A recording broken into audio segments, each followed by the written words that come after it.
आपको मालूम है शिव जी को धतूरा क्यों चढ़ाया जाता है? क्यों भगवान शंकर को धतूरा समर्पित किया जाता है? एक धतूरा और उस धतूरे की भी लीला अलग अलग है। जैसे दवाई, कोई कोई दवाई ऐसी रहती है उसको शहद के साथ में, जब आयुर्वेदिक दवाई है तो उसको शहद के साथ में घोल कर चाटा जाता है।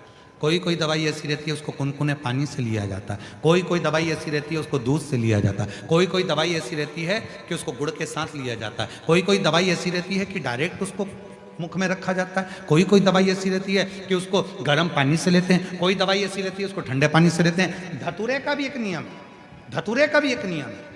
जब किसी के जीवन में गठिया जैसी बीमारी हो जाती है और लगता है कि गठिया बाय हो गए, उसका भी एक पत्र आया है, देखो कहीं। गुरुजी 15 सालों से मुझे गठिया जैसी बीमारी थी। मेरे हाथ पैर ठंड के समय में टेढ़े हो जाते थे। 15 साल से ऐसा कोई डॉक्टर नहीं जिसका मैंने इलाज नहीं करवाया। सारे इलाज करा करा के थक गई, पर मेरा पांव और हाथ दोनों टेढ़ा हो जाता था। 15 साल से बीमारी थी, सारे डॉक्टरों का इलाज करा करा के थक गई।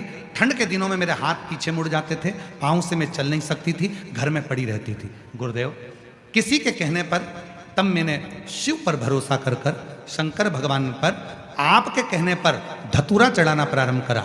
और आपने कहा था धतूरे को फोड़कर उसमें थोड़ा सा बेलपत्र लगाकर शिव को जब समर्पित करोगी और तब बाबा देवादिदेव महादेव की कृपा होकर तुम्हारा गठिया समाप्त हो जाएगा। और आज बाबा की कृपा से मैं गठिया के रोग से मुक्त हो गई और मेरा पूरा शरीर आज ठीक। औषधि वही है, कोई औषधि शहद से खाई जाती है, कोई पानी से खाई जाती है, कोई किसी से। अर्थात शिव महापुराण की कथा कहती है कि धतूरे को चढ़ाने का भी एक तरीका होता है।